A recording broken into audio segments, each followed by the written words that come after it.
언제부턴가 남한과 북한이 배경으로 나왔다 하면 그 영화엔 이상하게도 정치적인 댓글들이 많이 달리는데요.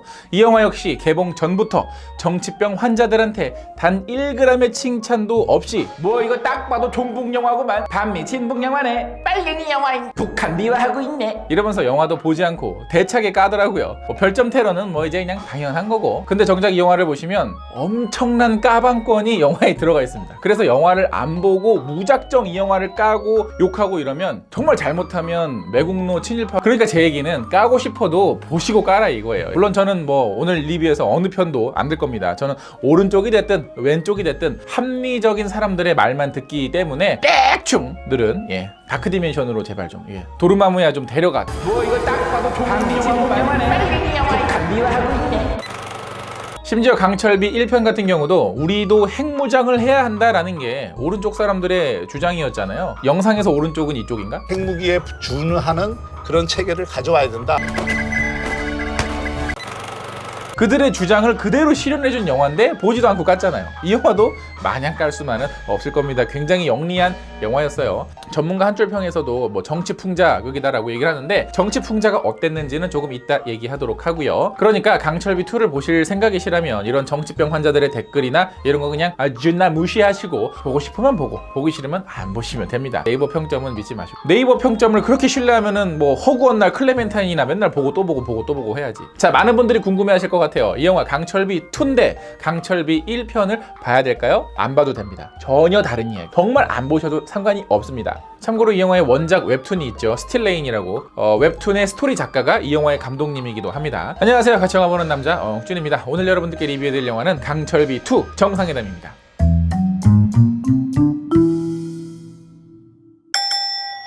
자, 이 영화 1편과 2편 안 보셔도 된다, 상관없다, 그냥 따로따로 봐야 된다, 전혀 다른 영화다라고 제가 말씀을 드렸는데 왜 다르냐면 이 영화의 제목의 의미부터가 달라요. 1편에서 강철비는 무기의 별명이었습니다. 탄약이 비처럼 쏟아지는 무기를 스틸레인이라는 별명으로 붙였는데 이 영화 2편에서는 정말 초강력 태풍의 별명으로 스틸레인을 쓰고 있어요. 그렇다라는 건 마치 옛날에 그 톰 클랜시 원작의 영화들처럼 서로 이어지지는 않지만 같은 세계관 혹은 같은 설정, 뭐 약간 조금씩 다르게 변주돼서 만들어지는 작품처럼 이 영화는 남과 북의 정치 상황을 액션 영화로 다루는 강철비의 그런 어떤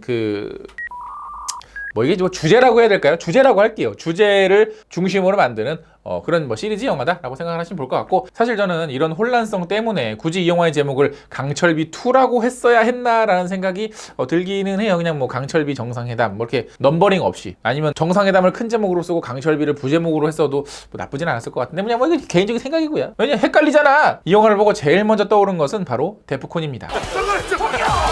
힙합 비둘기 말고 남성분들 중에선 소시적에 뭐 한 번쯤은 읽어보는 소설들이 여러 개 있잖아요. 뭐 삼국지, 퇴마록, 그리고 뭐 데프콘. 데프콘이라고 하는 전쟁 소설, 밀리터리 소설이 있습니다. 이게 딱 한국이니까 벌어질 법한 가상의 현대 전쟁을 그리고 있는 작품인데요. 그 강철비 2 1편 때도 그런 느낌을 받았는데 강철비 2도 딱 그래요. 일단 총평부터 먼저 말씀드리고 넘어갈게요. 왜냐면 좀 오늘은 서론이 길었으니까. 영화를 크게 둘로 나눴을 때 전반부는 조금 루즈하고 유치하고 호불호는 탈 수 있지만 후반부는 정말 흡입력 있는 전쟁 액션 영화로서 굉장히 재밌게 봤습니다. 특히 후반부에서 벌어지는 잠수함 액션 영화는 그냥 그거 가지고 영화를 한 편 더 따로 만드셨으면 좋겠어요. 그 정도로 잘 만들었습니다. 그 후반부에 나오는 장면들은 정말 전반부의 장면들이 하나도 생각이 나지 않을 만큼 긴장감과 몰입감과 흥미를 이끌어내고 있습니다. 특히 잠수함 영화를 좋아하셨던 분들이라면 뭐 U571, 크림슨 타이드 혹은 붉은 10월, 뭐 K-19 위도우메이커 같은 등등의 영화와 견주어도 정말 완성도 있는 꽤 볼만한 잠수함 액션이었고요. 고증도 상당히 잘 된 편이라고 해요. 실제로 우리나라 해군 잠수함 함장님이 촬영 현장에서 감수를 하면서 했다고 하니까 뭐 여러 가지 뭐 용어라든가 뭐 잠수함 어떤 내부의 분위기라든가 이런 것들이 잘 전달이 됐던 것 같아서 개인적으로는 잠수함 영화 한 편 더 만드셨으면 데프콘 소설을 영화로 리메이크를 한다든지. 왜냐면 현대전을 이렇게 맛깔나게 흥미롭게 묘사한 영화를 거의 본 적이 없거든요. 그리고 이 영화 그 마지막에 이게 또 살짝 아주 살짝 이 뭉클하게 하는 부분이 있는데 바로 그 부분이 영화 보신 분들은 조용히 하시고 안 보신 분들 그게 사실은 까방권이야. 그러니까 그 얘기인 즉슨 전반부는 단점이 좀 많습니다.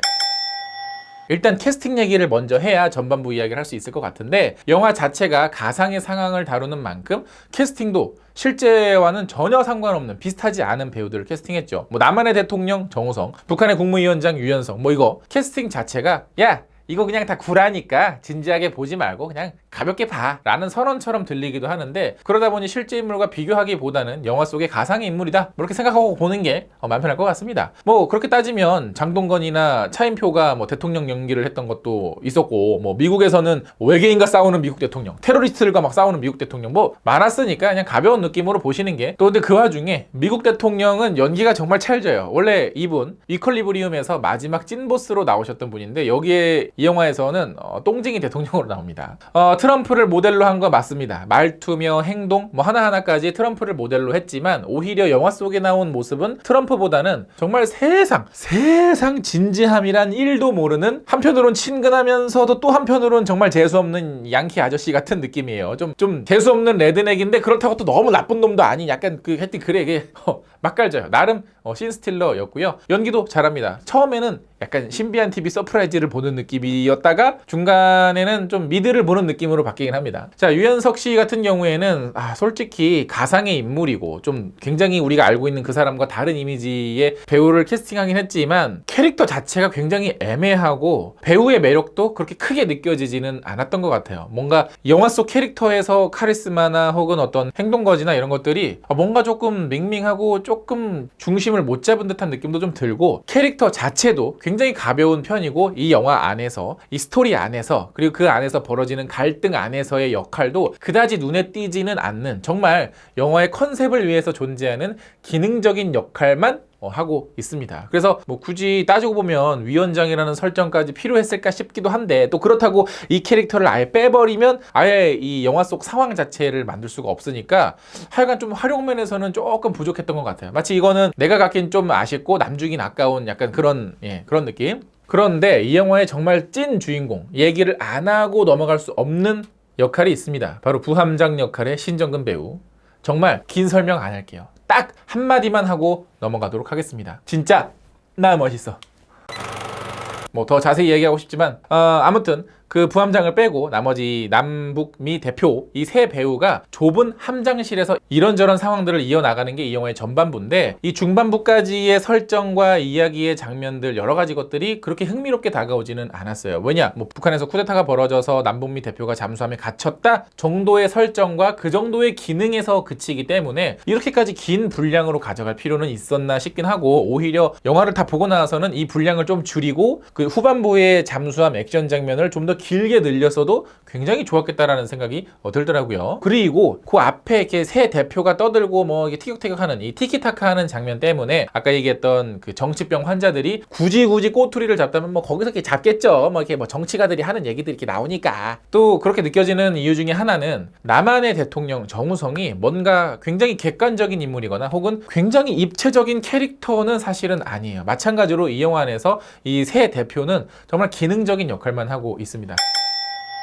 이 영화의 전반부는 사실 정치 풍자 코미디 쇼에 가깝습니다. 뭐 전쟁 직전으로 가는 분위기나 쿠데타가 벌어지면서 중간중간 위기가 발발하긴 하지만 이야기 자체의 몰입감과 긴장감보다는 자, 다음 이야기는 이렇게 진행될 거고 지금 우리가 벌어지고 있는 이 상황이 얘가 이렇게 해서 이렇게 된 상황입니다라고 설명하기 위해서만 존재를 한다라는 거죠. 마치 이 영화의 상황을 잘 모르는 관객들 혹은 한반도라는 무대에서 벌어지는 특수한 상황을 잘 이해하지 못하는 외국 관객들에게는 정말 충분하게 설명을 해주는 그런 장면들이었다라는 겁니다. 마치 설명을 위한 설명 같은 장면이다라고 보시면 될 것 같고, 한편으로는 친절해서 뭐 나쁘진 않았지만 너무 친절해서 사람에 따라서는 루즈하게 느껴질 수도 있고요. 또 그 상황 자체가 그렇게 엄청 대박 재밌지는 않았다. 전반부의 아쉬운 부분들을 좀 제외하면 전체적으로 평가를 했을 때 굉장히 흥미롭게 볼 수 있는 영화였습니다. 이 영화를 사전에 봤던 지인들 말에 의하면 별로였다라는 얘기를 들어서 정말 기대를 정말 이만큼 낮추고, 제가 라이브에서도 뭐 별 2개 줬나요? 제가 별 1개 반 줬나요? 저의 예상 별점 두구두구두구. 아무튼 굉장히 낮게 주고 갔는데 그래서 때문인지 몰라도 굉장히 재밌게 봤고요.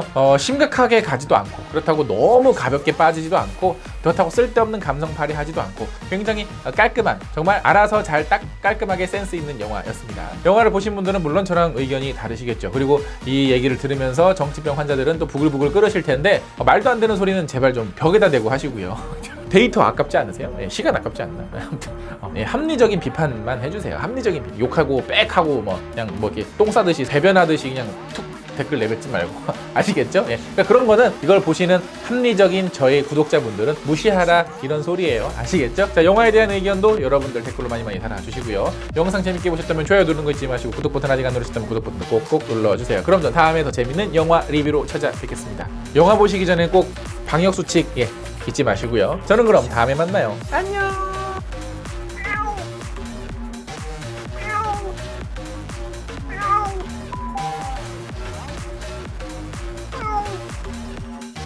그래서 멀다고 하면 안 되겠구나.